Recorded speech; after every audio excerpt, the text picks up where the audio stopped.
Hacemos contacto vía telemática con Carolina Franco. Ella es periodista y activista social ecuatoriana radicada en Estados Unidos.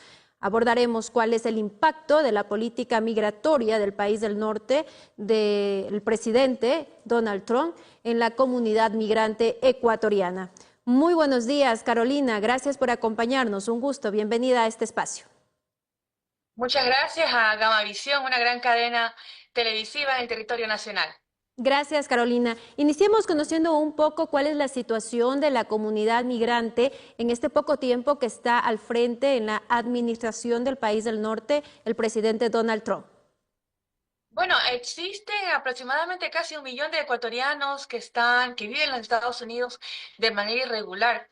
Este número un poco alto dentro de la comunidad latina, porque también hay hermanos venezolanos, hermanos colombianos, ha puesto en alerta a nuestra comunidad migrante.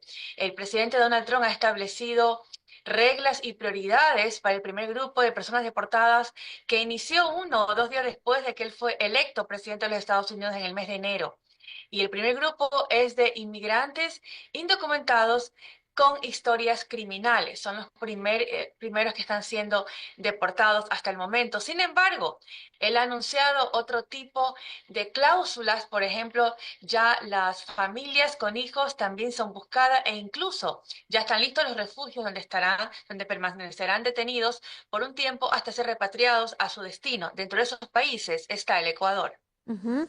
Para conocer un poco más sobre esta política con respecto a las familias con hijos, se supone que de pronto estas familias que tienen sus hijos allá en Estados Unidos, ellos tienen como que una especie de refugio también, que ellos pueden estar temporalmente en Estados Unidos hasta cierto tiempo, incluso son años que les dan. Pero ¿qué pasa ahora con esto de las deportaciones también para familias con hijos?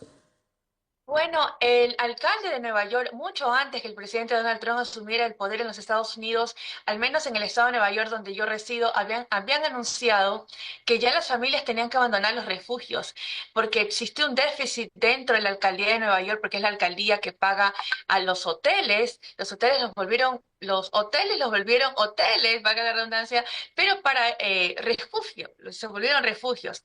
Entonces anunciaron que debían de salir a mediados de octubre ya empezó. Entonces, antes que el presidente se posesionara Donald Trump, ya las familias con hijos empezaron a desalojar los refugios que funcionaban en los hoteles de la Gran Manzana. Esto es en la ciudad de Manhattan. Nueva York se compone de 5 manzanas, que es Manhattan, Queens, Bronx, Brooklyn y Staten Island. En Manhattan estaban ahí algunos o la mayoría de estos hoteles refugios, pero antes que el presidente Donald Trump asumiera el poder, ya se veían las evacuaciones de dichas instalaciones. Ujú. Eso pasa en Nueva York. ¿Qué ocurre en otros estados también del país del norte para conocer también la situación de nuestros compatriotas ecuatorianos en otros estados? Bueno, por ejemplo, en Chicago, en Nueva Jersey, en la Florida, Chicago pasa casi lo mismo que pasa en Nueva York. Es más, allí no les dan, Nueva York se conoce como un estado bastante solidario, bastante abundante. En Ujú. Chicago las reglas fueron un poco más estrictas. Creo que por finales de octubre ya empezaron a desalojar a los migrantes que habían entrado por frontera, el cruce de frontera, lo que se llama, habían atravesado la selva del Dairén, aunque no necesariamente Ujú. debes de pasar o no es la ruta. Recordemos que entre México y Estados Unidos existen 7 puertos de entrada, por supuesto, irregular, que los migrantes ecuatorianos utilizaban para ingresar a los Estados Unidos. En todo caso, en otros estados pasa lo mismo, ya las alcaldías, lo que es la gobernación, cortan presupuestos, ya no hay presupuestos para estos hoteles, refugios, tarjetas de comida, ropa, Ujú. pasajes de avión, transportación gratuita para las personas que pasaban la frontera. Llamados los aplicantes de asilo, porque una vez que usted pasa la frontera, le dan una aplicación 589 para que usted llene la aplicación de asilo y tiene un año para llenarla. Ujú. Recordemos también que el 90% de los asilos en los Estados Unidos se pierden. Una vez que se pierden entre 2 a 7 sesiones de corte, usted recibe una orden de deportación y debe retornar al país. Ujú. Esto antes de Trump y después de Trump es una ley de inmigración. Trump Ujú. no tiene, Trump no tiene influencia en esto, sin embargo, él ha dicho que va a acelerar los procesos de las personas que pierden Mm. sus asilos. Ujú. Es decir, que una vez que las personas, los migrantes, los compatriotas ecuatorianos que en los últimos tiempos lograron llegar a Estados Unidos y tuvieron este asilo, en el momento de que lo pierdan prácticamente serían deportados. Prácticamente el juez en su última sesión le da un documento que Mm, dice que usted tiene 30 días para abandonar el país o puede apelar, usted puede apelar. Si ujú, esa apelación, si usted está con un abogado profesional, tiene un costo muy alto y esa apelación la puede llevar, vamos a decir, un año más.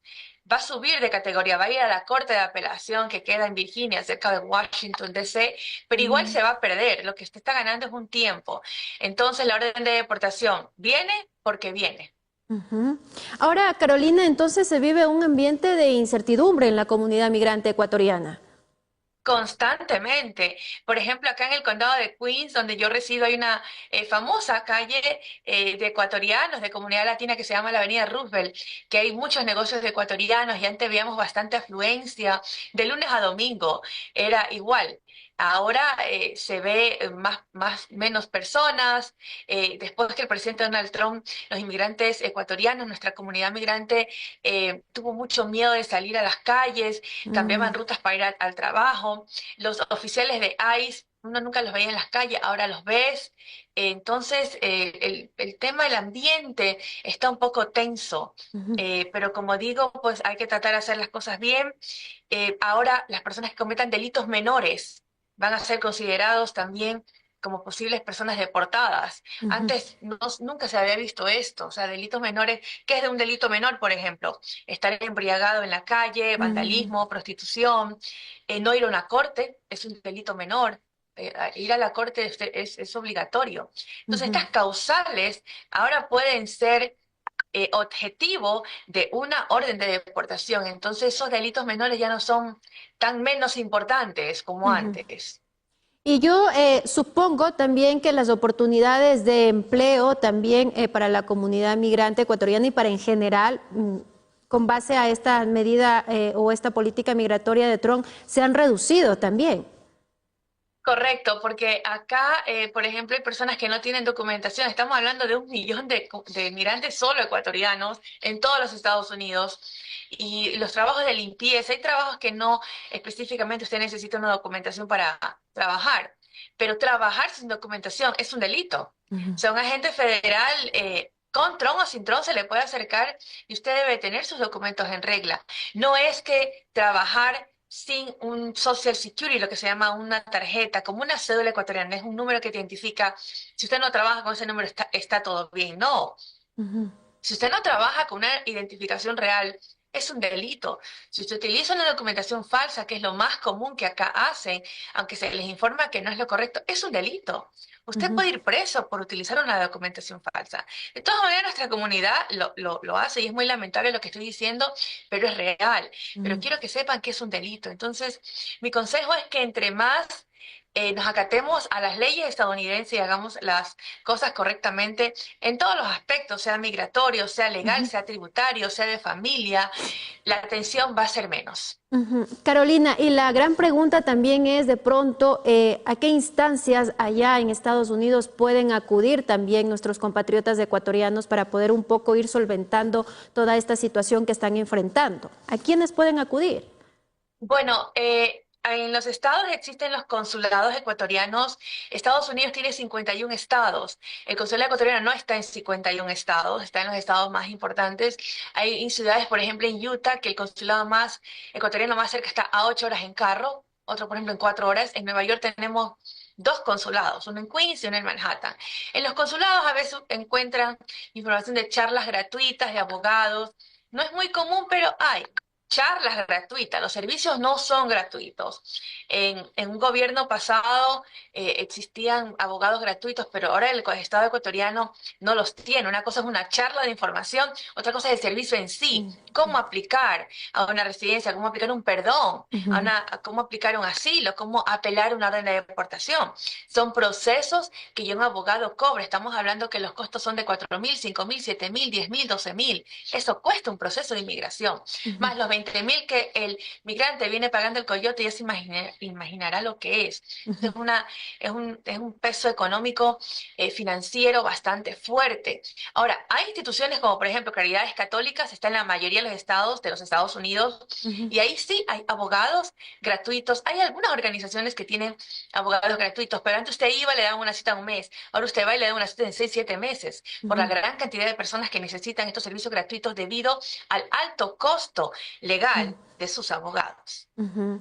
Carolina, ya para ir cerrando esta entrevista, tengo dos inquietudes. Por ejemplo, a la par de que no hay empleo prácticamente para la comunidad migrante ecuatoriana irregular, también las remesas se ven afectadas.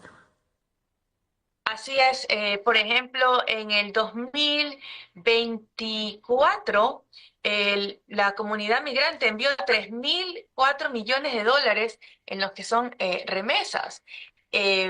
La comunidad migrante marca una presencia financiera, un termómetro en el Ecuador, sobre todo nuestros compatriotas de la provincia de La Suay. En La Suay es donde la mayor Ujú, fluidez de remesas se recibe. En todo caso, al no haber trabajo, al ser deportados, también el Ecuador creo que recibe este impacto.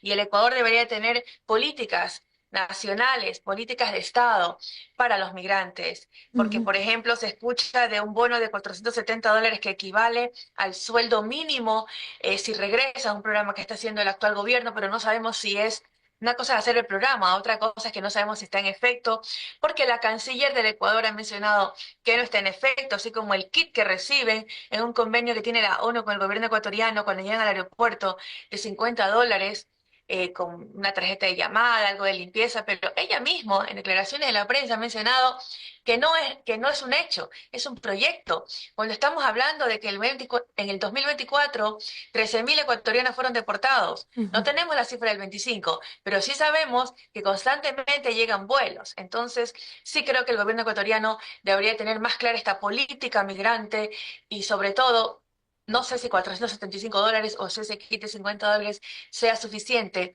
para el impacto social, psicológico que recibe el migrante que es deportado. ujú.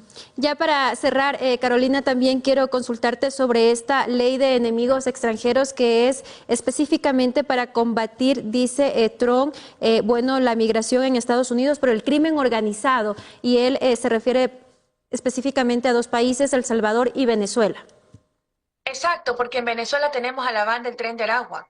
Son líderes y el Tren de Aragua abarca Venezuela y Perú. Entonces, lo vimos en las noticias que hace unas semanas había un convenio entre Estados Unidos y Salvador y algunos fueron ya trasladados a El Ujú, Salvador a cárceles de extrema seguridad. Esta ley ha entrado en vigor por ese tema, por estos grupos delincuenciales que están acá en los Estados Unidos. Y el primero lo lidera el Tren de Aragua, como usted ha mencionado. ¿Hay ecuatorianos ahí? Dicen que sí. ¿Está comprobado? No.